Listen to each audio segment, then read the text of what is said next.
Hi, hello, வணக்கம். This me doctor Pavithra, homeopathy consultant and medical astrologer.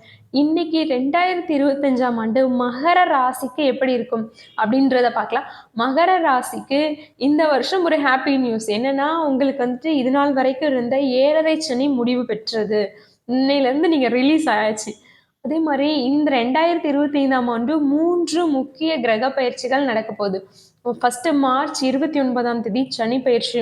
திருக்கணித பஞ்சாங்கப்படி சனி பகவான் வந்துட்டு மார்ச் 29ஆம் தேதி கும்ப ராசியிலிருந்து மீன ராசிக்கு பயிற்சி ஆக போறார். அதே மாதிரி மே மாதம் 2 பயிற்சிகள் நடக்க போகுது. ஃபர்ஸ்ட் ராகு கேது பயிற்சி, நெக்ஸ்ட் குரு பயிற்சி மே மாதத்துல இருக்க போகுது. இந்த 3 முக்கிய வருடாந்திர கிரகங்களோட பயிற்சி வந்துட்டு மகர ராசிக்கு எப்படி இருக்கும் அப்படின்றத பார்க்கலாம். மகர ராசிக்காரர்கள் இதுவரைக்கும் வந்துட்டு மனதில் குழப்பங்கள், கஷ்டம், ரொம்ப கன்ஃபியூஸ்டான மைண்டா இருப்பீங்க. ஆன்சைட்டியா இருக்கும், பதட்டமாவே இருக்கிற மாதிரி இருக்கும். இது எல்லாமே வந்துட்டு இந்த 2025ல முடிவு பெறும். உங்களுக்கு ஒரு நல்ல தெளிவான மனம் பெறும். ஒரு நல்ல சிந்தனை, நல்ல தெளிவான எண்ணம், இது எல்லாமே இந்த 2025ல உங்களுக்கு கண்டிப்பா இருக்கும். அதே மாதிரி உங்களுடைய ராசிக்கு 3ஆம் இடத்துல வந்துட்டு சனி பகவான் இருக்கார். ராசிக்கு 3ல் சனி பகவான் இருக்கிறது மிகச்சிறப்பான விஷயம். நீங்க செய்யற முயற்சிகள் கண்டிப்பா வெற்றி பெறும். உபஜயஸ்தானம் அப்படின்னு சொல்லுவோம் 3ஆம் இடத்தை. அந்த இடத்துல சனி பகவான் இருப்பது மிக சிறப்பு. ஸோ உங்களோட முயற்சிகள் வெற்றி பெறும், உங்களுடைய எண்ணங்கள் வெற்றி பெறும். எதை செய்தாலும் அது வெற்றியா இருக்கும். தைரிய விஜய வீரிய ஸ்தானத்துல 3ஆம் இடத்துல சனி பகவான் இருக்கறனால உங்களோட தைரியம் அதிகமா இருக்கும். அதே மாதிரி இந்த வருஷம் வந்துட்டு நீங்க கண்டிப்பா ஒரு இடமாற்றம் உங்களுக்கு ஏற்படும். நீங்க பண்ணிக்கிட்டா உங்களுக்கு சிறப்பா இருக்கும். இல்லாட்டி ஆட்டோமேட்டிக்கா உங்களுக்கு வந்துட்டு ஏதாவது ஒரு இடமாற்றம் சார்ந்த விஷயங்கள் அனுகூலமா இருக்கும், அந்த இடமாற்றமும் கூட. அதே மாதிரி உங்களுடைய ராசிக்கு 2ஆம் இடத்துல வந்துட்டு ராகு பகவான் வர்றதுனால பேச்சு சார்ந்த விஷயங்கள்ல மட்டும் கவனமா இருக்கணும். தவறான வார்த்தைகளை பேசக்கூடாது. ராகு வந்துட்டு 2ஆம் இடத்திலும் கேது பகவான் 8ஆம் இடத்திலும் இருக்கனால இந்த பேசுற வார்த்தைகள்ல கவனமா இருக்கணும். அதுவும் எஸ்பெஷலி எங்க பேசுற வார்த்தைன்னா, நீங்க உங்க ஃபேமிலிக்குள்ள என்ன பேசுறீங்க, ஒரு பொய் பேசக்கூடாது. உங்க ஃபேமிலியை அண்டர்ஸ்டாண்ட் பண்ற மாதிரி பேசணும். இல்லாட்டி ஏதாவது தவறா பேசுனீங்கன்னா அதுவே ஒரு பிரச்சனைக்கு காரணமா இருக்கும். ஸோ பேச்சுல மட்டும் கவனமா இருக்க வேண்டிய காலமா இருக்கும்.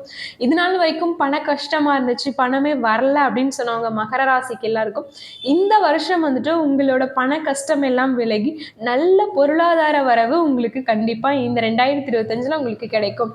6ஆம் இடத்துல குரு பகவான் இருக்கிறது வந்துட்டு 6ஆம் இடம் அப்படின்றது ஒரு ருண ரோக சத்ருஸ்தானம் அப்படின்னு சொல்லுவோம். ஸோ இதுல குரு பகவான் இருக்கும்போது உங்களுடைய பழைய கடன்கள்லாம் அடைபடக்கூடிய காலமா இருக்கும். அதே மாதிரி புதிய கடனும் ஏற்படக்கூடிய காலமாகவும் இந்த 2025 இருக்கும். புதுசா வந்துட்டு ஒரு லோன் வாங்கி அதனால வீடு கட்டக்கூடிய அமைப்பு, கார் வாங்கக்கூடிய அமைப்பு எல்லாமே இந்த வருஷம் உங்களுக்கு கண்டிப்பா நடக்கும். அதே மாதிரி மகர ராசியை மிஞ்சியவர்கள் தாய் பாசத்தில் யாருமே இல்லை. அம்மா மேல அவ்வளோ அஃபெக்ஷனா, அவ்வளோ லவ்வபிளா இருக்கக்கூடிய ஒரு ராசி யார் அப்படின்னு கேட்டா அது கண்டிப்பா மகர ராசியா தான் இருப்பாங்க. ஏன்னா மகரம் அப்படிங்கிறது சனி பகவானோட வீடா இருக்கும். சனி பகவான் தான் வந்துட்டு அம்மா மேல ரொம்ப அதிகமாக பாசமும் அக்கறையும் உடையவது. இப்ப கும்பமும் சனி பகவானோட வீடு தானே அப்படின்னு நீங்க யோசிக்கலாம். பட் மகர ராசிக்காரர்கள் தான் வந்துட்டு தாயின் மேல அதிக பற்றும் பாசமும் உடையவர்களாக இருப்பாங்க. ஸோ இந்த தாய்க்கு வந்து இந்த வருடம் வந்து மிகச்சிறப்பா இருக்கும். அதே மாதிரி மகர ராசியை பற்றி மகர ராசிக்காரர் தாய்மார்கள் வந்துட்டு அதிகமா கவலைப்பட்டுட்டு இருந்திருப்பாங்க. அது எல்லாமே இந்த வருஷம் நிவர்த்தி ஆகிற காலமா இருக்கும். அவங்களோட கவலைகளுக்கு முற்றுப்புள்ளி வைக்கும் காலமாகவும் இந்த 2025 கண்டிப்பா இருக்கும் மகர ராசிக்கு. மகர ராசிக்கு வந்துட்டு குரு பகவானோட பார்வைகள் எங்கெங்க விழுது அப்படின்னா, உங்களுடைய 2ஆம் இடத்திற்கும் 10ஆம் இடத்திற்கும் 12ஆம் இடத்திற்கும் வந்துட்டு இந்த தடவை குரு பயிற்சி விழுது. ஸோ இது சார்ந்த விஷயங்கள்ல தொழில்ல நல்ல பணவரவு உங்களுக்கு கண்டிப்பா இந்த வருஷம் இருக்கும். அதே மாதிரி நல்ல 2ஆம் இடத்தையும் பார்க்கறதுனால நல்ல வருமானமும் இருக்கும். இதுல என்ன ஒரு ஜாக்கிரதையா இருக்க வேண்டிய விஷயம்னா, ஒரு நவம்பர் 2025 நவம்பர்ல வந்துட்டு குரு பகவான் மாறிடுவாரு, கடகத்துக்கு வந்துருவாரு. அப்போ அவங்க 2ஆம் இடத்துல ராகு பகவான் மட்டும் தனியா இருப்பாரு.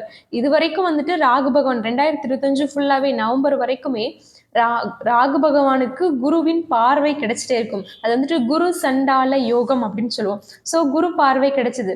ஸோ குடும்பம் சார்ந்த விஷயங்கள்ல எந்த பிரச்சனையும் வராம குரு பகவான் மேனேஜ் பண்ணிட்டு இருப்பாரு. இந்த நவம்பருக்கு மேல என்ன ஆகும் அப்படின்னா குரு பகவான் வந்துட்டு வக்ரம் ஆயிடுவார். ஸோ அதுக்கப்புறம் வந்துட்டு ராகு பகவானுக்கு குருவின் பார்வை இல்லாமல் இருக்கும்.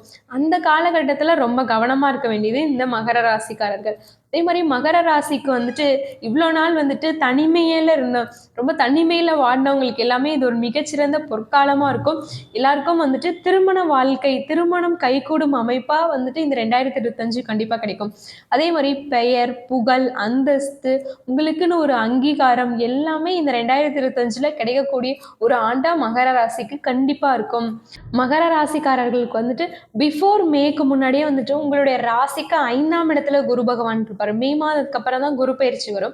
ஸோ பிஃபோர் மேக்கு முன்னாடியே உங்களுக்கு வந்து குழந்தை சார்ந்த விஷயங்கள்ல நல்ல அனுகூலம் உண்டாகும். அதே மாதிரி குழந்தை இல்லாதவர்களுக்கு குழந்தை பேரு உண்டாவதற்கான வாய்ப்பாகவும் இந்த மகர ராசிக்கு அமையும். அதே மாதிரி மகர ராசிக்கு 8ஆம் இடத்துல வந்துட்டு கேது பகவான் இருக்கார். 8ஆம் இடத்துல இருக்க கேது பகவான் வந்து மகர ராசிக்கு மெயினாக வந்துட்டு பைல்ஸ் ப்ராப்ளம், கான்ஸ்டிபேஷன், மலச்சிக்கல், இல்லாட்டி வந்துட்டு பைல்ஸ், ஹெமராய்டு இந்த மாதிரி பிரச்சனைகள் வந்துட்டு அதிகமாக ஏற்படுத்துவார் இந்த கேது பகவான். மகர ராசி வந்துட்டு இது சார்ந்த விஷயங்கள்ல ரொம்ப கவனமாக இருக்கணும். அதே மாதிரி அடிவயிறு சார்ந்த விஷயங்கள்லையும் மகர ராசிக்காரர் கவனமாக இருக்கணும். இன்னொன்று என்ன விஷயம்னா, மகர ராசியோட லைஃப் பார்ட்னரோட ஹெல்த்லேயும் ரொம்ப கவனமாக இருக்கணும் இந்த வருஷம். ஏன்னா கேது வந்துட்டு 8ஆம் இடத்துல இருக்கனால 7ஆம் இடம் வந்துட்டு லைஃப் பார்ட்னர் குறிக்கும். 8ஆம் இடம் லைஃப் பார்ட்னரோட குடும்பத்தையும் குறிக்கும். ஸோ இது சார்ந்த விஷயங்கள்ல ரொம்ப கவனமாக இருக்கணும் மகர ராசிக்காரர்கள். இந்த வருஷம் மகர ராசிக்காரர்கள் வந்துட்டு சனி பகவான் வழிபாடு செய்கிறது உங்களுக்கு மிகச்சிறந்த வெற்றியையும் அனுகூலத்தையும் உண்டாக்கும். இந்த மாதிரி இன்ட்ரெஸ்டிங்கான வீடியோஸ்க்கு அஸ்ட்ரோ வெனிலா சேனலை சப்ஸ்கிரைப் பண்ணுங்கள். அருகில் இருக்க பெல் ஐக்கானையும் ப்ரெஸ் பண்ணுங்கள். Thank you so much.